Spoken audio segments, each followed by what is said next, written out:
Today we are going to study some important theorems which are based on order of the group or order of an element in a group. So let's start with the statement of first theorem. Let G be a finite group. कोई G हमने finite group ले लिया है, मतलब finite number of elements उस non empty set में G में आते हैं, जो कि G जो है क्या है, ग्रुप है, मतलब वो अपने 4 प्रॉपर्टीज सेटिस्फाई करता है. लेट कोई एक एलिमेंट ले लिया A जो G को बिलोंग करता है, be an element of which has order of n, then a raised to power m is equals to e अगर होता है if and only if n is a divisor of m. ठीक है, और इसका मतलब है अगर n is divisor of m है तो a raised to power m is equals to e रहेगा. तो फर्स्टली हम लेके चलते हैं कि let n be a divisor of m. हम मान के चलते हैं n is a divisor of m, मतलब n डिवाइड करता है m को. और हमें साथ में क्या क्या गिवन है हम उसे पहले लिख लेते हैं. ऑर्डर ऑफ a हमारे पास क्या रहेगा, n, क्योंकि ये गिवन में आता है. Okay, so therefore there exist a positive integer q such that, अब डिवाइज़र है तो हम उसको लिख सकते हैं m is equals to n q. ठीक है, क्योंकि वो डिवाइज़र है. कौन, n डिवाइड करता है m को, तो n multiply something is equals to m आएगा. ये तो डेफिनेशन आपको पता है. जैसे अगर 2 डिवाइड 6 करता है तो 2 इंटू 3 इज इक्वल्स टू 6 होता है. तो 3 जो है वो q की जगह पर आ रहा है ना. तो now a raise to power m आपके पास अगर आ रहा है तो हम उसको लिख सकते हैं a raise to power n q, क्योंकि ये हमारे पास by the definition of divisibility आ रहा है. और a raise to power n हमारे पास क्या है, e है, और e raise to power q हमारे पास e ही रहेगा, बिकॉज e क्या है, आइडेंटिटी एलिमेंट है. तो इसका मतलब क्या हो गया, a raise to power m is equals to e, जो हमने प्रूव करना था कि अगर आपके पास n is a divisor of m है तो a raise to power m is equals to e आएगा.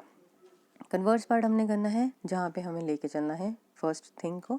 a raise to power m is equals to e है अगर, जिसमें order of a is equals to n आता है, तो bye division algorithm हमने शो करना है कि n डिवाइड करता है m को, या n is a divisor of m है. ठीक है, बाय डिवीजन एल्गोरिथम हमारे पास क्या आएगा, m is equals to n q plus r, where q r belongs to i and 0 से n के बीच में r रहता है. ये कैसे आया, डिवीजन एल्गोरिथम, जहाँ पे अगर n m को डिवाइड करता है तो n क्यू प्लस आर आपके पास आता है बाय द डिवीजन एल्गोरिथम, क्योंकि ये r क्या है, रिमाइंडर, q क्या है, कोशेंट है. तो हम देयरफॉर वी कैन राइट, क्योंकि हमारे पास क्या है, a raise to power m is equals to e है, हमने शो करना है n डिवाइड्स m है, तो e इज इक्वल्स टू क्या लिख सकते हैं, a raise to power m लिख सकते हैं. m की जगह पे n क्यू प्लस r लिख सकते हैं. उसको हमने सिंप्लीफाई करके e लिख लिया, क्योंकि e हमारे पास क्या है, e a raise to power n है, क्योंकि ऑर्डर ऑफ a क्या है, n आता है, तो इसलिए a raise to power n is equals to e लिख सकते हैं. a raise to power q कुछ भी हो, क्या आएगा, आइडेंटिटी आएगी. Identity multiply something will give the result a raise to power r. ठीक है, a raise to power r ही आएगा. तो a raise to power r क्या आ गया, e. तो डिवीजन एल्गोरिथम क्या कहता है कि जो r है वो 0 और n के बीच में रहेगा अगर n उसको डिवाइड करता है, किसको, m को, है ना. Which is not possible. क्यों नहीं पॉसिबल, क्योंकि ऑर्डर ऑफ a क्या है, n है, और n क्या होता है, लीस्ट पॉजिटिव इंटीजर होता है by the definition of order of an element. Least positive integer से भी छोटा एलिमेंट r हम नहीं लिख सकते हैं. हमारे पास ऐसा कोई r हो ही नहीं सकता जो कि a raise to power r is equal to e, क्योंकि यहाँ पे तो r किससे छोटा है, n से छोटा है. तो देयरफॉर ये रिजल्ट तभी सेटिस्फाई होगा तभी जब r 0 होता है. इसका मतलब m क्या होगा, n क्यू प्लस r की जगह क्या आएगा, 0 आएगा, और n क्यू आएगा. इसका मतलब वो टोटली डिविजिबल बाय n आ रहा है. इसका मतलब n is a divisor of m, क्योंकि वो टोटल पूरी तरीके से डिवाइड कर देता है किसको, m को. ओके, नाउ थ्योरम हमारे पास नेक्स्ट है, very important. Let g be a group. g कोई ग्रुप है. Let a belongs to g be order of m. तो ये मैथमेटिकली हमें लिखना आना चाहिए कि ऑर्डर ऑफ m है, तो मतलब a raise to power m is equal to क्या आएगा, e आएगा, है ना. तो देन हमें क्या प्रूव करना है कि order of a raise to the power k is equal to m divided by the GCD of m और k. सबसे पहले आपको पता होना चाहिए GCD क्या होता है. ये आपकी लोअर क्लासेस में है, इसलिए आई थिंक आपको समझ में आता होगा कि GCD क्या है. जैसे 2 और 4 का GCD आप निकाल रहे हो, तो हम इसको 2, 4 लिखेंगे. तो इसका मतलब है, तो हम GCD जैसे निकालते थे 2 डिवाइड बाय 4 करते हैं तो ये टोटली डिविजिबल बाय 4 होता है। तो इन दोनों का कॉमन डिवाइज़र जो ग्रेटेस्ट हो वो क्या रहेगा, विच इज़ इक्वल टू 2। ठीक है, इसी तरीके से आप किसी और का भी निकाल सकते हैं। जैसे अगर आपके पास प्राइम 3 और 7 है, दे आर को प्राइम टू ईच अदर, तो अगर हम जीसीडी भी निकालना चाहे तो इन दोनों का कोई जीसीडी क्या आएगा, सिर्फ 1 ही है जो इन दोनों को डिवाइड करता है। ग्रेटेस्ट कॉमन डिवाइज़र जो इन दोनों के लिए हो तो वो 1 ही है। वो कैसे आपके पास आ रहा है, जैसे 3 2 6 आपने कर दिया, यहाँ पे रिमाइंडर 1 आ गया, 3 से डिवाइड किया एंड वी गेट रिमाइंडर 0। तो 1 he is the only GCD of 3 and 7। इसी तरीके से जीसीडीज़ वही जीसीडीज़ होते हैं।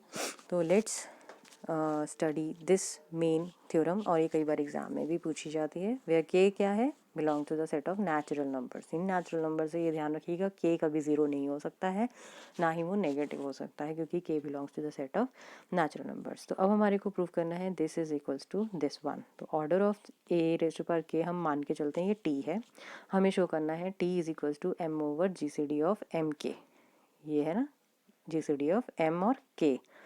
ठीक है, तो ए raise to power k t हमारे पास हम ले लेते हैं a raise to power k t, क्योंकि ये क्या है, order of a raise to power k हम क्या मान के चल रहे हैं, टी है। तो इसका मतलब ए रेज़ टू द पावर के की पावर टी अगर लेते हैं तो वो क्या आना चाहिए, ई आना चाहिए। तो इसका मतलब क्या है, यहाँ पे ए raise to power k T क्या आ रहा है, ई आ रहा है, पर हमारे पास ऑर्डर ऑफ ए क्या है, एम है।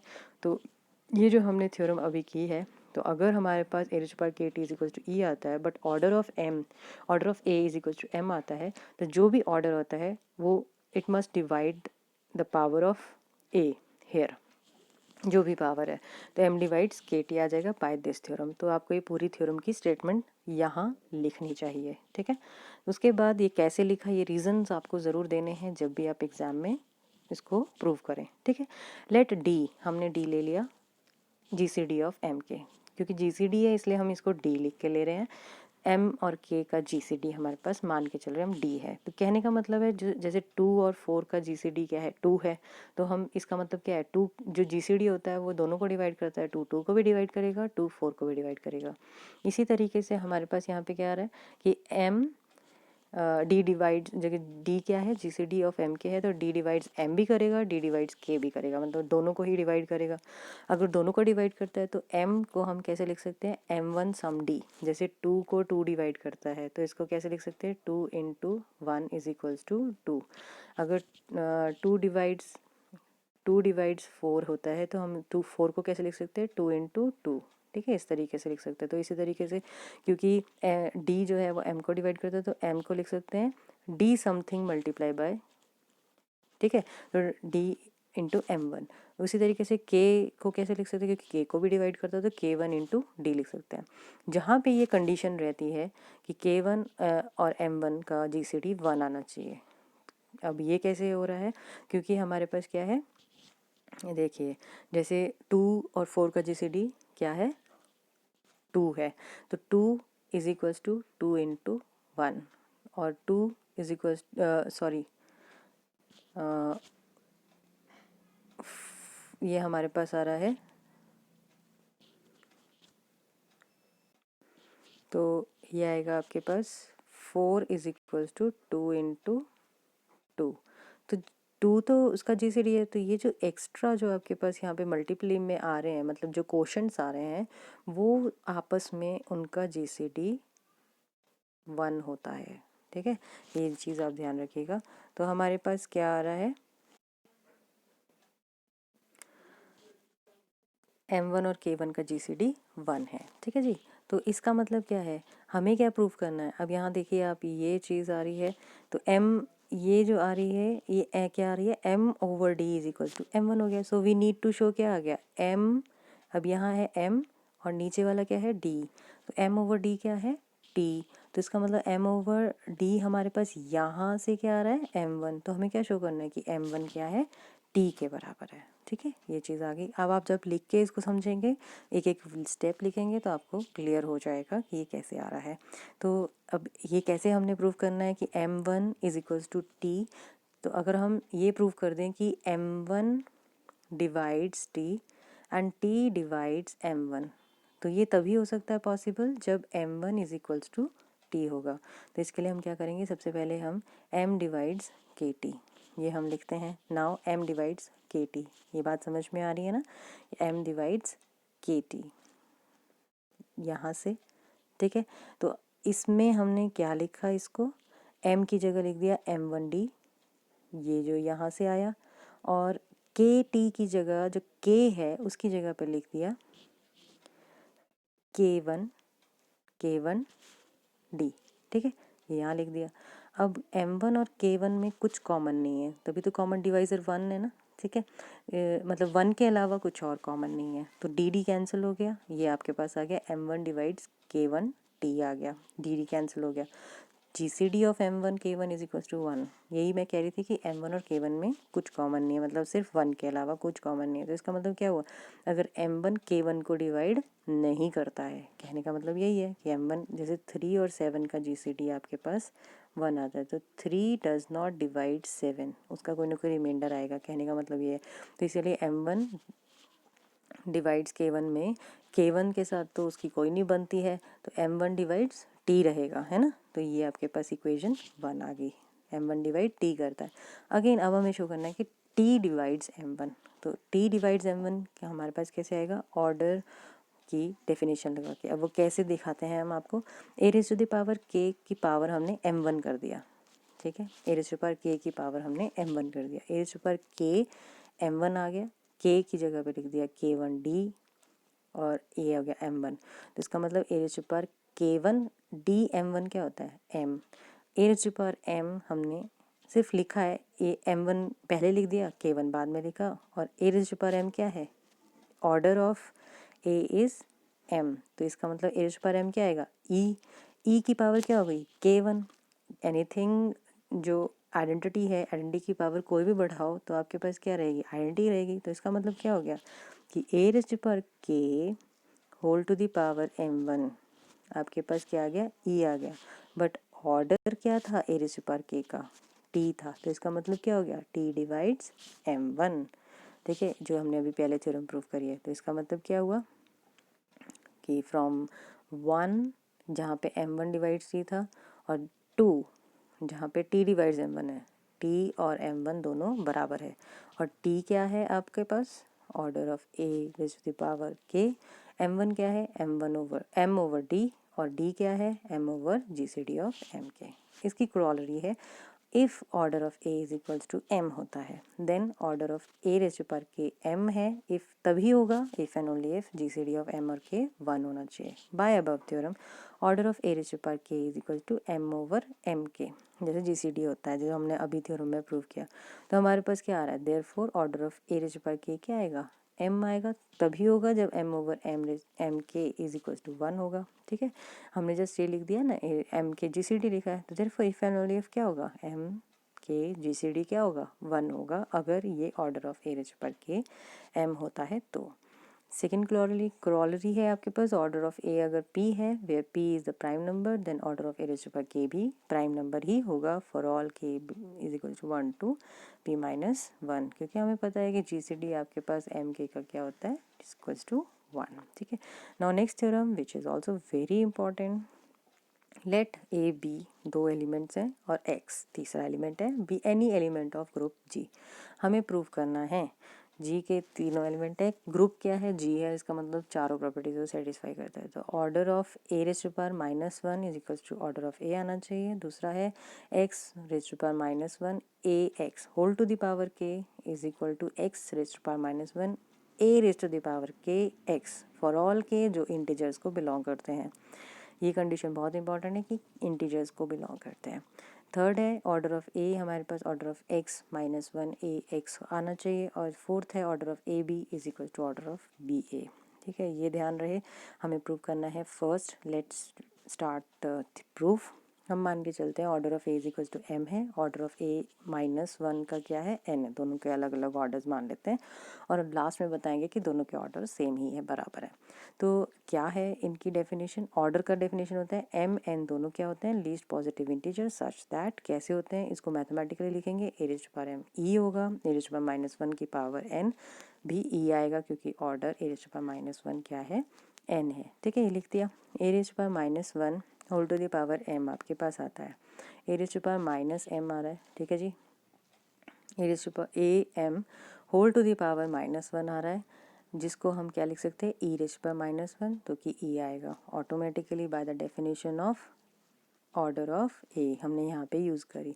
पर order of a raise to power -1 क्या है, वो तो n है। तो इसका मतलब हमें पता है कि अगर ऐसा कभी प्रूफ होता है तो हमारे पास क्या आता है, जो ऑर्डर होता है वो डिवाइड करता है उस नंबर को, जो भी पावर हमारे पास आई होती है, तो n डिवाइड्स m हो जाएगा। अब हमें बताना है m डिवाइड्स n, वो कैसे करेंगे। अब ए रेज़ टू पावर n हमने स्टार्ट करा, ठीक है। A raise to power n को हम कैसे लिख सकते हैं, ए रेज़ टू पावर -1 इन की पावर -n। तो इसका मतलब ये रेज़ टू पावर n होगा। इसका मतलब क्या हुआ, ए रेज़ टू पावर -1 की पावर n की पावर -1, और a raise to power -1 raise to the power n क्या है, हमारा ऑर्डर है। तो ऑर्डर में क्या आता है, ई आएगा, ई रेज़ टू पावर -1, तो इसकी ई की पावर कोई भी आइडेंटिटी है तो इसका मतलब ई आएगा। बट ऑर्डर ऑफ ए क्या है, वो तो m है, क्योंकि हमारे पास क्या आ रहा है, a raise to power n ई के बराबर आ गया, है ना। तो ऑर्डर ऑफ ए क्या है, m है, तो इसका मतलब m डिवाइड्स n। और ये क्यों है, बाय दिस थ्योरम, जो भी आपने उसकी स्टेटमेंट पूरी यहाँ लिखनी है। Therefore from 1 and 2 m is equals to n and hence we can easily show this one. Next है हमारे पास, we have to prove that x raised to power -1 a x whole to the power k is equal to x raised to power -1 a raised to power k x for all k belongs to the set of I integers। ये हम prove करेंगे by the help of mathematical induction, ठीक है। तो हम सबसे पहले ये प्रूव करना है हमें। तो k is equals to 1 check करते हैं कि वो ट्रू है कि नहीं है, जैसे मैथमेटिकल इंडक्शन में करते हैं। तो हमने पहले लेफ्ट साइड 1 किया, राइट साइड 1 किया, yes it is true, same दोनों चीज़ें आ रही हैं, ठीक है। k की जगह 1 रखा, the result is true for n is equals to 1, let the result is true for k is equals to m। हम मान के चलेंगे कि m के लिए ट्रू है, फिर हम प्रूव करेंगे कि m+1 के लिए ट्रू होता है या नहीं। तो पहले हमने m के लिए लिख दिया, ये ट्रू है, ये मान के चलते हैं। तो हमने m+1 कर दिया। अगर हमने राइट साइड में ये शो कर दिया कि यहाँ पे अगर हम m+1 लेते हैं तो ये जो k है ये भी m+1 हो जाए, तो हम ये हमारा प्रूफ ख़त्म हो जाएगा वहाँ पे, अगर m आपके पास कोई पॉजिटिव इंटीजर है, ठीक है। तो हम क्या करेंगे, हमने लिख दिया, इसको हमने स्प्लिट कर दिया, फिर हमने यहाँ पे m के लिए ट्रू है इसलिए हमने इसको ऐसे लिख सकते हैं, 1 के लिए ट्रू है तो ये तो ऑटोमेटिकली आएगा। फिर हमने इसको सिंपल मल्टीप्लिकेशन कर दिया, x इनवर्स e होता है, यस। बाकी हमने इसकी प्रॉपर्टी लगा दी and we get a raise to the power m+1, yes. इसका मतलब ये m+1 के लिए भी ट्रू है, इसका मतलब ये सारे पॉजिटिव इंटीजर्स के लिए ट्रू है। अब k को 0 ले लेते हैं, तो लेफ्ट हैंड साइड पे 0 ऑटोमेटिकली e आता है, और यहाँ पे भी हमारे पास राइट हैंड साइड पे क्या आएगा, e ही आएगा, क्योंकि x raise to power -1 into x क्या आता है, ई आइडेंटिटी एलिमेंट आता है। तो इसका मतलब k इज इक्वल टू 0 के लिए भी ट्रू हो गया। अब हमने क्या करना है, k is equal to -1, that is the negative integers आते हैं, तो k को हम -1 सब्स्टिट्यूट कर -m सब्स्टिट्यूट करते हैं, और m आपके पास कोई पॉजिटिव इंटीजर है। तो हमने a x -1 a x whole to the power k को लिखा, यहाँ -m कर दिया, m अंदर लिखा, -1 बाहर लिखा, एंड उसको हमने सिंपल अलजेब्रा यूज़ करके हमें शो हो गया। अब ये कैसे आया, ये ज़रूर आपको याद होगी, जो हमने रिवर्सल लॉ करी थी, ये बहुत इंपॉर्टेंट है, इसे ज़रूर ध्यान रखिएगा, क्योंकि ये रिवर्सल लॉ हमने यहाँ पे अप्लाई किया। Hence x raise to power -1 a raise to power k x आ गया, because x raise to power -1 की -1 एक्स होता है। Therefore the result is true for all integers, negative, 0 and positive integers, hence the result is true for all integers, ठीक है। ये भी आपके पास easily हो जाएगा प्रूफ, हमें ये आप खुद कर सकते हैं। नेक्स्ट आपके पास इन दोनों को जो रिजल्ट्स हैं उनसे ही आपके पास ये डिड्यूस हो जाएगा, and we left with this one, ठीक है। अब मैं आपको थोड़ा सा और फंक्शंस के ऊपर जो हमारे पास आ रहा है एग्जाम्पल दिए है, वो बहुत ज़रूरी है, इसलिए मैं उसको डिस्कस करने वाली हूँ। लेट हमारे पास कोई जी सेट है, ठीक है, एफ है आपके पास आर टू आर, ये एक 1 1 ऑन टू फंक्शन है, ध्यान रखिएगा 1 1 ऑन टू फंक्शन है, इसलिए उसकी डेफिनेशंस आपके माइंड में होनी चाहिए कि 1 1 और ऑन टू फंक्शंस कैसे होते हैं। B a group under the operation of composition of functions. अभी कॉम्पोजिशन ऑफ फंक्शन मतलब एफ ऑफ एफ या एफ ऑफ जी जैसे हम करते थे, ठीक है। तो ये दो फंक्शंस हमने लिए, हमें बताना है ये ग्रुप है, बी अ ग्रुप अंडर, ये दिया हुआ है B a group under the operation of composition of function, ये दिया हुआ है। फिर उसी में F1 और F2 हमने जी सेट से ले लिए, जो जी क्या है, ग्रुप है ना। Be two element such that F1x क्या है, -x है, F2x क्या है, 1 - x है। और ऑर्डर ऑफ F1 क्या है, 2 है, ऑर्डर ऑफ F2 भी 2 है, but order of F1 into F2 does not exist. ये बहुत इंपॉर्टेंट है, इसको हमें शो करना है, तो ये ध्यान से देखिएगा कि F1 स्क्वायर हमने लिखा, F1 स्क्वायर मतलब f ऑफ F1, क्योंकि फंक्शंस है, ठीक है, ये कोई एलिमेंट्स नहीं है, नंबर्स नहीं है, ये फंक्शंस हैं, तो हम इसको इस तरीके से लिखेंगे f ऑफ F1x। F1x क्या है, F1 -x आता है, ठीक है, क्योंकि ये डेफिनेशन है ना यहाँ पे दी हुई, F1x की -x आ गया। अब हमें पता है F1 के अंदर जो भी एलिमेंट लिखा जाता है वो नेगेटिव ऑफ दैट नंबर या एलिमेंट होता है, तो इसीलिए minus of -x that is x आ गया।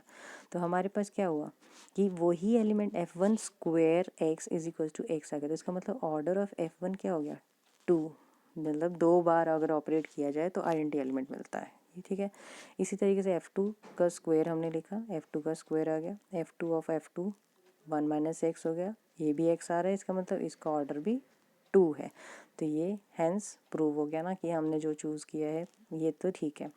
But order of F1 F2 does not exist. अब वो देखिए इसका ऑर्डर एग्जिस्ट नहीं करेगा, तो F1 ऑफ F2x लिखा, F1 ऑफ F2 की वैल्यू क्या आती है, F2x की वैल्यू क्या है, 1 - x, ठीक है, तो वो लिख दी।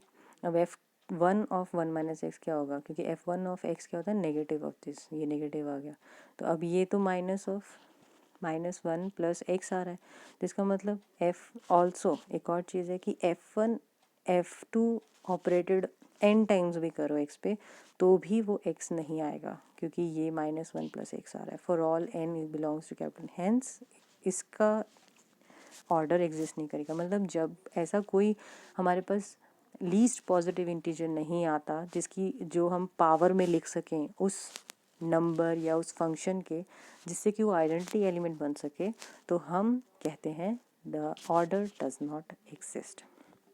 और एक बहुत ही इम्पॉर्टेंट थ्योरम है और बहुत ईजी है, तो इसको भी हमें प्रूव करना सीखना है। इफ़ ए बी, दो एलिमेंट्स हैं, दो elements of a group G such that कैसे हैं, ए b is equals to b a होता है, and order of a order of b ये जी सी डी है, ठीक है। जी सी डी किसका निकाला है, ऑर्डर ऑफ ए और ऑर्डर ऑफ बी का जी सी डी निकाला है, ठीक है, विच इज़ इक्वल टू 1, मतलब इनमें कुछ चीज़ कॉमन नहीं है। We have to prove that order of A b, मतलब मल्टीप्लाई करने पर it is equals to order of a order of b, ठीक है। ये ध्यान रखिए, पहले तो आपको स्टेटमेंट क्लियर होनी चाहिए, इसे 3-4 बार एटलीस्ट रीड करिएगा ताकि आपको समझ में आए कि ये क्या कहना चाहता है और क्या गिवन है आपको, ठीक है। ए बी दो एलिमेंट हैं, मैं फिर से रिपीट करती हूँ, ए बी दो एलिमेंट हैं, किससे हैं, ग्रुप जी से हैं, कैसे हैं, जो कि कम्यूटेटिव हैं such that a b is equals to b a रहेंगे, और क्या रहेगा, ऑर्डर ऑफ ए और ऑर्डर ऑफ बी का जी सी डी 1 आता है, मतलब दे आर को प्राइम टू ईच अदर। हमें प्रूव करना है कि जब हम ऑर्डर को ए बी करते हैं, मतलब दोनों नंबर्स को या एलिमेंट्स को मल्टीप्लाई करते हैं, ज़रूरी नहीं नंबर्स हो, एलिमेंट्स कोई भी एलिमेंट्स हो सकते हैं, दो एलिमेंट्स को मल्टीप्लाई करते हैं तो उनका order is equal to order of a into order of b रहता है, ठीक है। तो लेट्स सी इसको हम कैसे प्रूव करेंगे।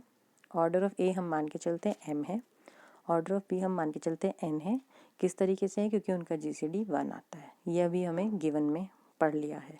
हम ये मान के चलते हैं order of A b is equals to k है, क्योंकि वो दोनों बराबर मान रहे हैं, तो हम वैसे ही इससे पहले वाली थ्योरम की तरह प्रूव करेंगे जिसमें हमने उधर प्रूव किया था। अब देखिए ऑर्डर ऑफ ए बी हम k कर रहे हैं, तो हमें शो क्या करना है, k is equals to mn, order of a into order of b that is m into n। जहाँ पे हमारे पास क्या है, वो कम्यूटेटिव लॉ होल्ड करते हैं मल्टीप्लिकेशन में, a b is equals to b a. अब देखिए कैसे करते हैं प्रूव, हम मानते हैं ई ले लिया आइडेंटिटी एलिमेंट, क्या होगा, क्योंकि order of A b is equals to k है, और हमारे पास क्या आ रहा है, a b raise to the power n k, ये एम के भी हो सकता है, ठीक है, क्योंकि ऑर्डर ऑफ ई जो है, जैसे हमारे पास यहाँ पे आ रहा है e is equals to a b की पावर के है बाय दिस डेफिनेशन, ठीक है। तो अगर ऐसे है तो आप इसके आगे 2 लगाओ, इसको 3 से मल्टीप्लाई करो, तो कुछ भी लिखो तो वो तब भी ई ही रहेगा। इसीलिए हमने यहाँ पर क्या किया, ई को लिख दिया a B whole to the power n k. अब एक इसका फ़ायदा क्या होगा, इसे देखिए, a raise to the power n k, B raise to the power n k लिख सकते हैं, a raise to the power n k b n whole to the power k. अब एन किसका ऑर्डर है, बी का, उसी का help करके हम यहाँ पे लिखा a raise to the power n k, हमारे पास क्या आ गया, ई, ठीक है जी। लेकिन हमारे पास ए का ऑर्डर क्या है, वो तो एम है, इसका मतलब एम डिवाइड्स एन के आया, ठीक है, by the theorem proved earlier. But m और एन का जीसीडी क्या है, 1 है, ठीक है। अब ये चीज़ समझने वाली है, एम डिवाइड्स एन के और एम और एन का जीसीडी अगर 1 है तो इसका मतलब क्या होता है कि एम डिवाइड्स के। ये बहुत इंपॉर्टेंट थिंग है। अब इसको मैं मैथमेटिकली लिख के बताऊँ अगर, तो जैसे आपके पास 2 डिवाइड्स 6 है, ठीक है, 2 डिवाइड्स, अब यहाँ पे मैं 6 को, क्योंकि 2 डिवाइड 6 करता है, यस, 2 3 जा 6 होता है, इसको मैं स्प्लिट करके लिखूँगी 2 इंटू 3, ठीक है। अब ये ध्यान दीजिए कि जो ये 2 है और 3 है, इसमें क्या कॉमन है, जीसीडी क्या होता है 2 और 3 का, 1 होता है। तो इसका मतलब क्या हुआ, अब यहाँ पे क्या लिखा था मैंने, एम और एन का जीसीडी 1 है, इस 2 और इस 3 का जीसीडी क्या है, 1 है। तो इसका मतलब क्या हुआ, इसमें कौन सा एलिमेंट है जो 6 को डिवाइड करने में हेल्प कर रहा है 2 को, ये 2, ठीक है। इसीलिए कहने का मतलब ये हुआ कि अगर m डिवाइड्स n के होता है जिसमें m और n का जीसीडी 1 होता है, तो इसका मतलब वो दूसरे नंबर को टोटली डिवाइड करता है, जैसे 2 डिवाइड्स 2, यस, 2 डिवाइड्स 2। एक और एग्जांपल अगर हम लेते हैं जिसमें हमारे पास आता है 2 डिवाइड्स, आपके पास है जैसे 12, ठीक है, 2 डिवाइड्स 12, तो 2 डिवाइड्स 4 इंटू 3, 2 और 3 का जीसीडी 1 है। तो इसमें कौन सा नंबर है जो 2 को हेल्प कर रहा है 12 को डिवाइड करने में, दिस 4, ठीक है, क्योंकि 2 डिवाइड्स 4 है। तो इसका मतलब अगर कोई दो नंबर का जीसीडी अगर 1 होता है तो इसका मतलब जो दूसरा नंबर होता है वो उससे टोटली डिविजिबल होता है, ठीक है, ठीक है। तो देयरफॉर हम लिखेंगे m divides k। Now similarly e को हम लिख सकते हैं A B whole to the power M K, जो मैंने पहले बताया था, यहाँ एन के लिया था या एम के ले लिया, तो ए raise to power M K, B raise to power M K, A M की पावर के, बी एम की power B M, R R लिख दिया हमने, ठीक है, आर नहीं सॉरी, यहाँ पे के होना चाहिए, तो यहाँ पे आपके पास के कर लीजिएगा, ये मिस प्रिंट है यहाँ पे।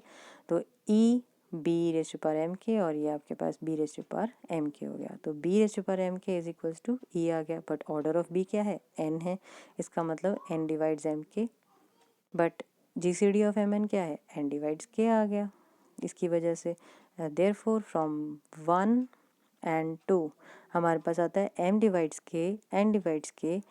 तो अब मेन कहानी है एक और जो प्रॉपर्टी आपको पता होनी चाहिए कि अगर m डिवाइड्स k है, n डिवाइड्स k है, तो इसका मतलब उनका एलसीएम भी किसको डिवाइड करेगा, k को। एलसीएम क्या होता है, लीस्ट कॉमन मल्टीपल। तो एक और चीज़ ध्यान रही है, जैसे 2 डिवाइड्स 6 है, 3 डिवाइड्स 6 है, तो 2 और 3 का एलसीएम भी किसको डिवाइड करेगा, 6 को, और 2 और 3 का एलसीएम हमारे पास आता है,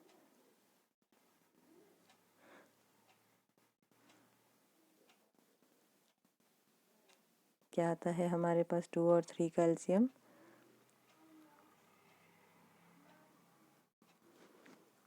2 into 3 which is equals to 6, yes, 6 divide 6, ठीक है। एक और एग्जांपल अगर हम लेना चाहें तो लिख सकते हैं, जैसे 4 डिवाइड्स 8 एंड 2 डिवाइड्स 8, ठीक है। तो 2 और 4 का एलसीएम क्या आएगा, 2 1। तो 2 और 4 का एलसीएम क्या आएगा? 2 into 2 that is 4। Yes, the LCM divides 8। तो 4 divides 8। Yes, this is true. Hence we can say कि आपके पास क्या आ रहा है कि एलसीएम डिवाइड्स के। ठीक है, ये चीज़ भी बहुत इंपॉर्टेंट है। ऑल्सो हमारे पास from the properties of LCM and GCD हमने पढ़ा हुआ है अपने लोअर स्टैंडर्ड में कि अगर हम एलसीएम को जीसीडी के साथ मल्टीप्लाई करें, क्योंकि दो एलिमेंट्स हैं, उनके एलसीएम और जीसीडी को मल्टीप्लाई करें तो वो होता है दोनों नंबर्स का मल्टीपल। ठीक है, समझ में आ गया? जैसे हमारे पास था 2 और 3 का जीसीडी 1। ठीक है, और 2 और 3 का एलसीएम हम स्क्वायर ब्रैकेट से करते हैं, वो आ गया 6। तो 1 into 6 is equals to 2 into 3, numbers का मल्टीपल जो क्या आता है 6। हैंस 6 इज इक्वल्स टू 6 आ गया। इसी तरीके से हमने इससे पहले किया था 2 और 4 का जीसीडी। ठीक है, तो 2 और 4 का जीसीडी आता है 2 और 2 और 4 का एलसीएम आता है 4।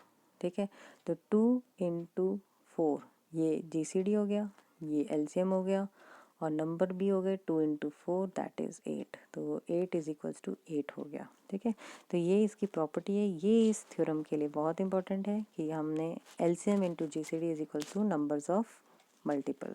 अगर आपके पास ये तरीके से आता है तो हमारे पास आ गया M N LCM into 1 is equals to multiples from 3 this 3 we have M N divides के।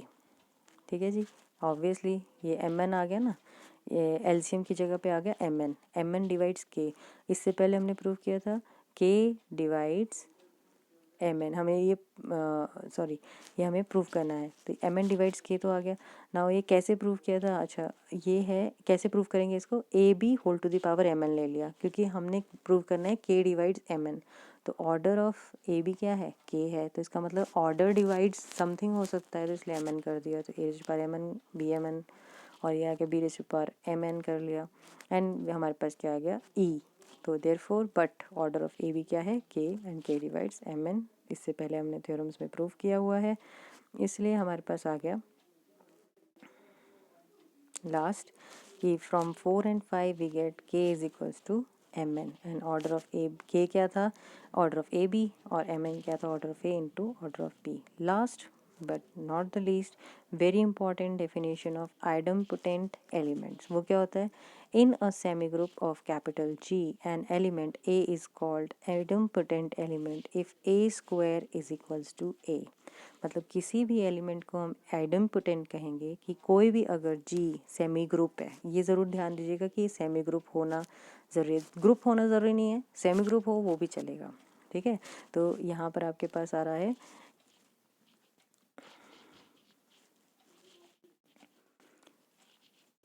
ये in a semigroup G, an element A is called idempotent element if A square is equals to A। मतलब कोई A semi group को belong करता है तो A square अगर A आपके पास आ जाता है उस ग्रुप के एलिमेंट का, ज़रूरी नहीं सारे एलिमेंट्स ऐसा करेंगे, लेकिन कुछ एलिमेंट्स अगर ऐसा करते हैं तो वो जो एलिमेंट्स ऐसा करेंगे जो A square is equal to A लाएंगे या B square is equal to B लाएंगे, तो A और B दोनों क्या होंगे? आइडेम्पोटेंट एलिमेंट्स होंगे।